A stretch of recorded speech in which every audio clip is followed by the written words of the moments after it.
কবরে চলে গেছে। আল্লাহ এই সন্তানকে আমি আলেম বানাইলাম, এই সন্তানকে কোরআনে হাফেজ বানাইলাম। আল্লাহ তুমি আমারে বলো, আমার স্ত্রী অন্ধকার কবরে যে চলে গেছে, আমার স্ত্রী কবরে কেমন আছে জানতে চাই। বান্দা কান্না করতে করতে করতে করতে আল্লাহর দরবারে দোয়া করে, রব্বুল আলামিন আল্লাহ আমার স্ত্রী কবরে কেমন আছে জানতে চাই। আমার আল্লাহর পক্ষ থেকে ওই বান্দাকে ঘুমের ঘরে স্বপ্নের মধ্যে দেখে দেওয়া হয়, বান্দা তাকে দেখো সাদা রঙের কাপড় পরা একজন মহিলা জান্নাতের মধ্যে ঘুরতেছে, যার ডাইনে 70 জন, বামে 70 জন, সামনে 70 জন, পেছনে 70 জন জান্নাতের রহমতের হুড়গিরমান ফেরেশতা। ও আল্লাহ, এই হুড়গিরমান ফেরেশতারা কেন কেন কেন আমার আল্লাহর পক্ষ থেকে আওয়াজ দেয়? এই মহিলাদের সন্তান জন্ম দিয়েছে, ওই সন্তান একজন আলেমের, ওই আলেম সন্তান দোয়া করার কারণে আমার আল্লাহ পাক রব্বুল আলামিন এই সন্তানের মার কবরে আযাব মাফ করে দিছে। তার কবরের মধ্যে রহমতের ফেরেশতা দ্বারা সুন্দর আপ্যায়নের ব্যবস্থা করেছে। বলে সুবহানাল্লাহ। আপনার কি একবার মন চায় না আপনার মার জন্য দোয়া করতেন? আপনার কি মন চায় না আপনার বাবার জন্য দোয়া করতেন? এ সন্তান এখানে একজন দুইজন না, আমার মনে হয় অনেক শত শত সন্তান আছে যারা তাদের মারে হারাইয়া মাহফিলের মধ্যে বসছে। এমন অনেক শত শত সন্তান আছে যারা তাদের বাবার হারাইয়া মাহফিলে বসছে। এ সন্তান, আমি একজন মুসাফির, আগামীকালকে বাংলাদেশ চলে যাব, কিন্তু আমি আজকের মাহফিলে তোমাদেরকে নিয়ে মুনাজাতের মধ্যে দোয়া করব। আল্লাহ যেন তোমার মাকে মাফ করে দেয়, আল্লাহ যেন তোমার বাবাকে মাফ করে দেয়। সন্তানের দল, হে নবীর উম্মতের দলেরা, আশিক রাসূল বাবাজিরা, তোমার মা কবরে বাবা কবরে কেমন আছে জানো না?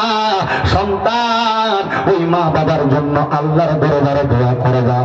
আমার নবী বলেছে, কোন সন্তানের মা মারা যাওয়ার পরে, বাবা মারা যাওয়ার পরে, রব্বির হামহুমা কামা রব্বায়ানি সগীরা ওয়া কুর রব্বির হামহুমা কামা রব্বায়ানি সগীরা বলে চোখের মণিকোটার মধ্যে একটা মাটির মাথা পরিমাণ পানি ছেড়ে দিয়ে যদি কান্না করে, ওই পানিটা মাটিতে পড়ার আগে আমার আল্লাহ তার মা বাবার জীবনের গুনাহ মাফ করে দেয়। এমন কোন সন্তান যে তুমি তোমার বউয়ের সাথে ঝগড়া করে তুমি তোমার মা বাপকে আলাদা করে দিতে আসে না? এমন বাইরে বাইরে ঝগড়া করে মা বাপকে আলাদা করে দিতে, মা বাপ এক সপ্তাহ করে খাবার খায়, আরেক সপ্তাহ করে খাবার খায়, আরেক সপ্তাহ করে খাবার খায়। সন্তান আল্লাহর হস্তে তোমার কাছে মাপ চাই, দাও পারলে তোমার পাওটা আমার সামনে দাও, আমি সামনে দাদা দিব্যা দিয়ে তোমার পাও আমি পরিষ্কার করে দিব। তবু ওই মার মনে কষ্ট দিত, বাবার মনে কষ্ট দিত। সন্তান এখান থেকে বাড়িতে যাইয়া মার পাটার মধ্যে ধরবা, বাবার পাটার মধ্যে ধরে বলবা, মা ও বাবা, আপনাকে জুদা করে দিয়েছি, আলাদা করে দিয়েছি, বড় অন্যায় করেছি, আল্লাহর রাস্তায় আমারে মাফ করে দেন। যতক্ষণ পর্যন্ত তোমার মা বলেছে তোমাকে মাফ করে দিছি, যতক্ষণ পর্যন্ত তোমার বাবা বলেছে তোমাকে মাফ করে দিছি, ততক্ষণ পর্যন্ত পাও ছাড়বা না, পাও ছাড়বা না। অনেকে বলবে, হুজুর আমার মার কাছে আমি কেমনে মাফ চাইবো? আমার তো মা নাই, আমি কেমনে মাপ চাইবো? আমি মাপ চাইবো দূরের কথা, তুই যে মা বাবার পায়ে ধরে সালামি আমি করি না।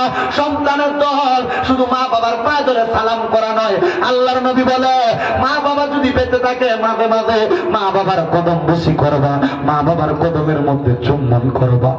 আমার কোনো শিক্ষা নাই, আমার কোনো এলেম নাই, আমি একজন মূর্খ মানুষ, আমার কোনো জ্ঞান নাই, আমার কোনো এলেম নাই, আমি মূর্খ। কিন্তু যেদিন থেকে আমি আমার মা বাবার পায়ে চুম্বন করেছি, আল্লাহ আমার সম্মান বাড়াইয়া দিতে, আল্লাহ আমার ইজ্জত বাড়াইয়া দিতে। এ সন্তান কেন মা বাবার পায়ে চুম্বন করবা?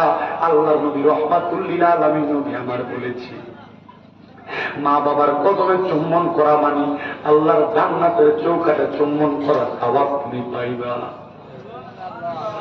নবী আমার মক্কা থেকে মদিনাতে আসছে রে, মদিনাতে আসার পরে কত সাহাবীরা নবীর কাছে কত কিছু চাই, কিন্তু ওই সাহাবী একজন বলে, ইয়া রাসূলুল্লাহ, আমি আপনার কাছে অন্য কোনো কিছু চাই না, যেই দিন আপনি মদিনা থেকে মক্কায় যাবেন আপনার সাথী বানায় আমার নিয়ে যাবেন। এ সাহাবী, কেন তুমি মক্কা যাইবা? নবীজি, আমি খবর পাইলাম মক্কার চৌকাঠটা নাকি স্বর্ণ দিয়ে মুড়িয়ে রাখা হয়েছে, আমার বড় শখ, আমি মক্কার চৌকাঠটা চুম্বন করব। কিন্তু পরের দিন ওই সাহাবী মক্কায় আসে, মদিনায় আসে নাই। দ্বিতীয় দিন মদিনায় আসে নাই, তৃতীয় দিন মদিনাতে আসে নাই। আমার নবী মক্কার উদ্দেশ্যে রওনা করলেন, আর ওই সাহাবী আমার নবীর সামনে যে দাঁড়াইয়া বলেন, ফিদাকা আবি ও উম্মি ইয়া রাসূলুল্লাহ, আমার মা বাবা আপনার কদমে কুরবান হোক ইয়া রাসূলুল্লাহ। ও মায়ার নবী গো, ও দয়ার নবী, রাহমাতুল লিল আলামিন নবীজি, আমি কি আপনার সাথে কোনো অন্যায় করেছি? বলে কেন? ইয়া রাসূলুল্লাহ, আপনার সঙ্গে আমার কথা ছিল, আপনি যখন মক্কায় যাবেন আমার আপনার সাথী বানিয়ে নিয়ে যাবে। নবী আপনি তো আপনার সাথী বানাইলেন না, একা একা চলে যান। নবী গো, আমার নবী বলেন, হে সাহাবী, তুমি কেন মক্কায় যাইবা? নবীজি, আমার মা আমার আম্মা জান অসুস্থ, মক্কায় যাব মক্কার চৌকাঠে চুম্বন করার জন্য। আমার নবী বলে, মা কি এখনো বেঁচে আছে? হ্যাঁ ইয়া রাসূলুল্লাহ। বাড়ির মধ্যে যাইয়া আম্মা জানের কদমের মধ্যে চুম্বন করো। মার কদমে চুম্বন করলে, আরে কাবার চৌকাঠে চুম্বন করবা আল্লাহর জান্নাতে যাওয়ার জন্য, আল্লাহরে খুশি করার জন্য। আমি নবী ঘোষণা করলাম, তোমার মায়ের কদমে চুম্বন করলে ওই জান্নাতের চৌকাঠে চুম্বন করার সওয়াব তুমি পেয়ে যাইবা। এ সন্তান, তোমার কদমে হাত দিয়া বলি রে বাবা দিয়া, যদি তোমার মা বাবা বেঁচে থাকে এখান থেকে বাড়িতে গিয়ে মাপ চাইবা। বলো হুজুর, আমি তো কোনোদিন অন্যায় করি নাই, আমিও কি মা বাবার পায়ে ধরে মাপ চাইব? হ্যাঁ চাইবা। আম্মা বাবার পায়ের কাছে সন্তান ছোট হইলে সারা জগতের মাঝে এই সন্তানকে বড় বানিয়ে দেয় একদম ধরে। বলেন কি? কিন্তু এমন অনেক সন্তান আছে হুজুর, হুজুর আমার তো মা নাই, তাদের বাড়িতে মা আছে, তারা বাড়িতে যে আমার পায়ের মধ্যে ধরে মাপ চাইবে। হুজুর যাদের বাড়িতে বাবা আছে, তারা বাড়িতে যে বাবার পায়ে ধরে মাপ চাইবে। হুজুর আমার মা নাই, আমি কার পায়ে ধরে মাপ চাইব? হুজুর যাদের বাড়িতে বাবা আছে, তারা তো বাড়িতে বাবার পায়ে ধরে মাপ চাইবে। আমার তো বাবা নাই, আমি কার পায়ে ধরে মাপ চাইব?